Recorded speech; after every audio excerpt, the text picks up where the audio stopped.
Ever thought about being in Jurassic World? Spoiler alert, it's awful. You go to a theme park and end up on the menu. It always starts off exciting. A helicopter flies over a beautiful island full of dinosaurs. You think, wow, this is a once-in-a-lifetime trip. Yeah, because you probably won't survive it. Everything seems calm. Families are smiling, kids are pointing, and a tour guide says, these dinosaurs are totally safe. Meanwhile, a huge dinosaur stares at you through glass like you're a snack. The music is happy, the weather's nice, and there's free dino-shaped ice cream. But behind every smiling face is a person just minutes away from being crushed. Then comes the scientists. They love playing with DNA like it's Legos. So they mix a T-Rex with a cuttlefish. Smart move, right? They make the Indominus Rex. It's super smart, super mean, and can turn invisible. Sounds fun until it escapes, and everyone is shocked. But this isn't even the first time. These people made a Spinosaurus before and still thought making another dino with bonus powers was genius. Why not give it laser eyes at this point? It's like producers said, we needed something cooler for the kids. There's always a guy in the control room snacking and watching 50 screens. Some go dark, and the dinosaur goes missing. Instead of panicking, he just says, weird. And boom, the Indominus is out. It tricks the team, removes its tracker, and disappears. Now it feels more like a horror game than a theme park. One of the control guys tries to call backup, but guess what? The radios don't work. Another runs a diagnostic and finds out half the electric fences are down because of, I don't know. I lost my creativity at this point. Dinosaurs are out. People start screaming. Someone drops a churro right before getting tackled by a raptor. The friendly dino you fed earlier, he just flipped a car.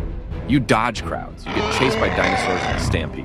One guy even gets picked up by a flying one mid-zipline. A woman tries to run with high heels through a jungle. Another guy films everything on his phone instead of running. And there's always one poor tourist who yells, I paid $200 for this ticket, just before getting yeeted into a bush. Then shows up the guy with army gear and a gun. He thinks he's got everything under control. He rides into the jungle acting tough and gets body slammed by the T-Rex like he owed its money. These guys never last long.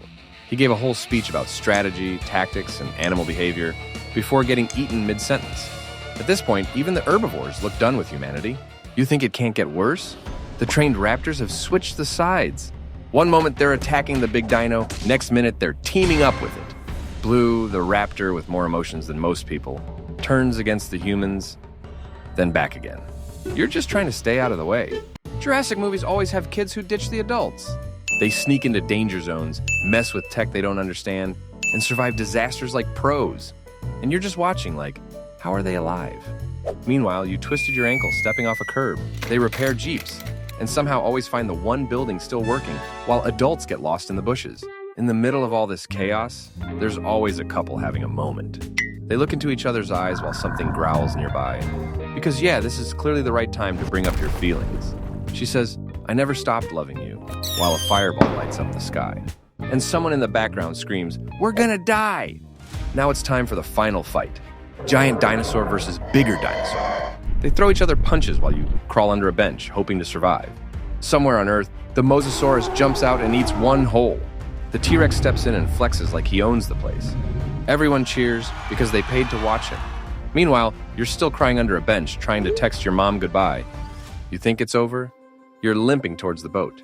The island is burning. Peaceful music plays. Then someone says, we need to protect the embryos. Seriously, throw this shit. But no, they smuggle them out because we need another sequel. One guy says, we can study them to improve medicine. You finally get home. You're safe, kind of. You jump at bird noises. Your neighbor's dog barks, you watch carefully. Your therapist says, why do you keep drawing teeth? You don't trust parks, or lizards, or science. And at night, you hear something growl. Probably a cat, hopefully. Jurassic World was full of running and screaming, but what happens when the villain isn't chasing, he's conquering? Forget the reptiles. Witness the rise of a threat that makes raptors look cuddly. Click now to discover the jaw-dropping origin story of Dr. Doom with a perfect Rotten Tomatoes twist. You won't believe what happens next.